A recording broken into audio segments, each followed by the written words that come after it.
नमस्कार, भक्ति स्पिरिचुअल में आप सबका स्वागत है।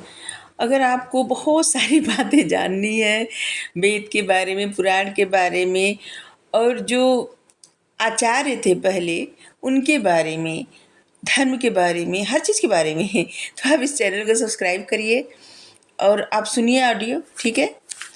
आज बात करते हैं रामानुजाचार्य जी के बारे में। इनका जन्म 1017 ईस्वी में कांची के पेरम्बुदूर में हुआ था और वे लगभग 120 वर्ष तक जीवित रहे थे। ठीक है। इनका नाम था लक्ष्मण और इनके माता पिता का नाम था कांतिमती और केशव। इनके गुरु थे यादव प्रकाश, एक कांची के यादव प्रकाश थे।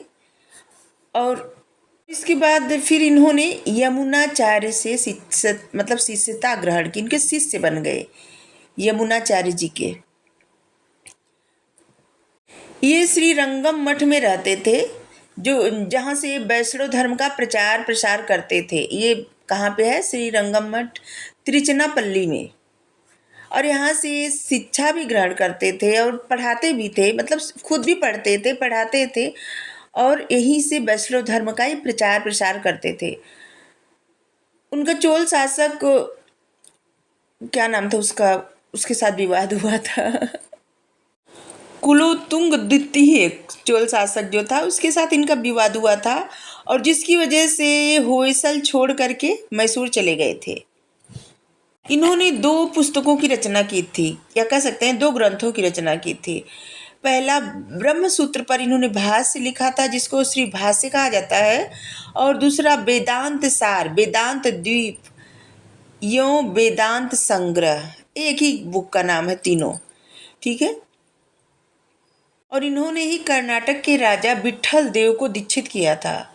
होयसल राजा थे, होयसल मतलब होयसल राजवंश। हाँ, इनका नया नाम विष्णुवर्धन रखे। यही विट्ठल देव का ही नाम बाद में विष्णुवर्धन पड़ा था।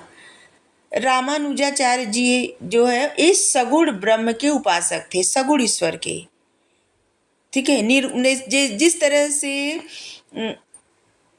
शंकराचार्य जी निर्गुण ब्रह्म के उपासक थे, जैसे उनका कहना था कि आत्मा और परमात्मा में कोई भेद ही नहीं है, लेकिन ये सगुण ब्रह्म के उपासक थे, क्योंकि इनको पूरा विश्वास था कि भगवान है और उनके बहुत सारे स्वरूप हैं। और इन्होंने ही राधा, गोपियों, कृष्ण भक्ति, परम प्रेम संबंध और इस सब का दार्शनिक आधार भी व्याख्या के साथ बताए, लिखे कि किस तरह से इनके प्रेम का दार्शनिक आधार हो सकता है। और जैसे कृष्ण भगवान के प्रति गोपियों का जो प्रेम था, राधा कृष्ण का जो प्रेम था, भक्ति प्रेम इन्होंने ही शुरू की थी।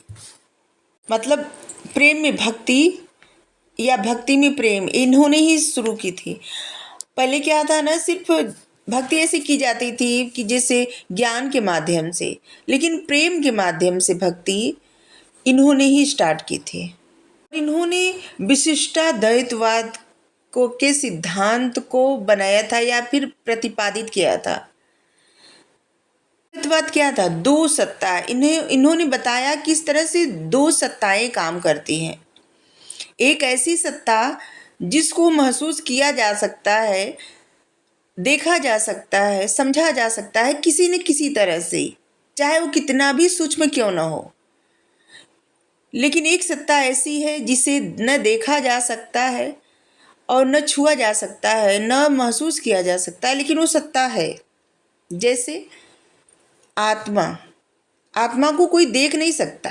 अगर एक घर बंद रहे, चारों तरफ से शीशा दरवाजा सब बंद रहे, कहीं भी जगह ऐसी न रहे जहाँ पे थोड़ा भी बाहर जाने का कोई मार्ग हो, इसके बावजूद किसी इंसान के प्राण निकलने होते हैं तो निकल जाते हैं और किसी को नहीं पता कि कहाँ जाता है, सूक्ष्म एकदम।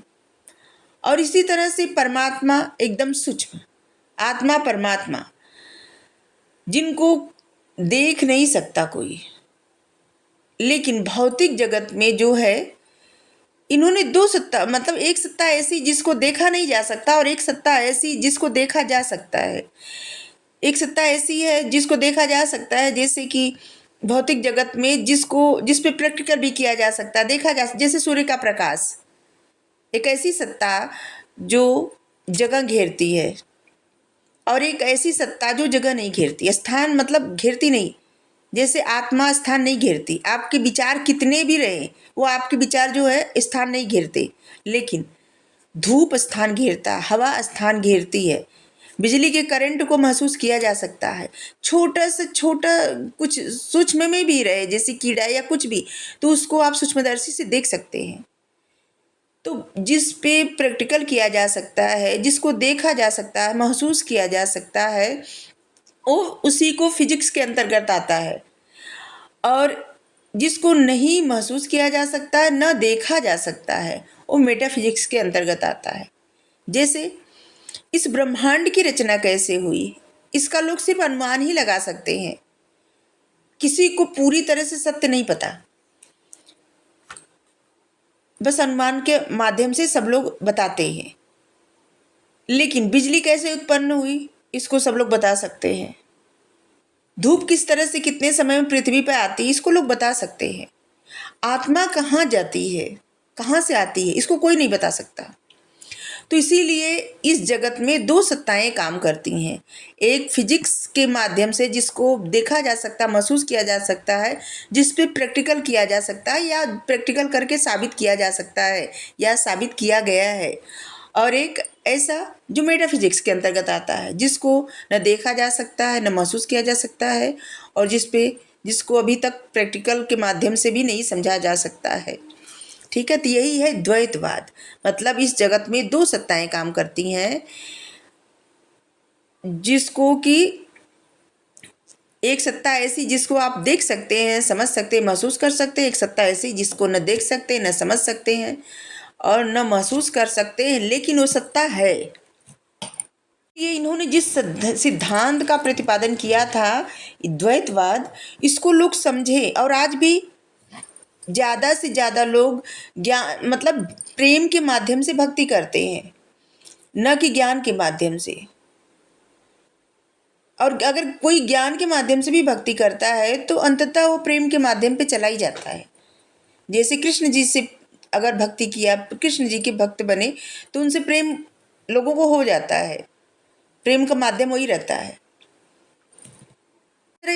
और इसीलिए इन्होंने इसे समझाया था किस तरह से प्रेम के माध्यम से भक्ति की जा सकती है। जैसे गोपियाँ करती थी, वो जानती थी कृष्ण भगवान है, परमात्मा है, लेकिन उनसे प्रेम करती थी और उनकी भक्त थी। और इन्होंने ही प्रपत्ति सिद्धांत का समर्थन किया था। ज्ञान के संबंध में इनका मत सिर्फ इतना था कि सत्य ख्याति, यथार्थ ख्याति, मतलब जो सच है, यथार्थ में है, बस वही ज्ञान है। लेकिन रामानुजाचार्य जी के बाद इन जो वैष्णव संप्रदाय है, ये दो भागों में बट गया था। एक भाग का नाम था बड़कल्ले और दूसरे भाग का नाम था तेकल्ले।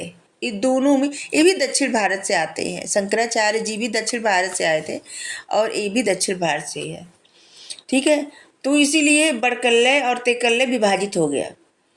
रामानुज जी ने वर्ष में एक मंदिर में बहिष्कृत जातियों का प्रवेश का अधिकार दिया था। मतलब जिन जातियों को पहले लोग मंदिर में नहीं जाने देते थे, बहिष्कृत कर दिए थे, तो हर वर्ष एक ऐसी जाति चुनते थे जिसको मंदिर में प्रवेश का अधिकार देते थे। और वैष्णव संप्रदाय से ही जुड़े थे माधवाचार्य जी। इन्हें आनंद तीर्थ या फिर पूर्ण प्रज्ञ भी कहते हैं। इन्होंने रचना की थी भागवत तात्पर्य निर्णय, इसकी रचना इन्होंने की थी। आगे और भी बात करेंगे। Thank you.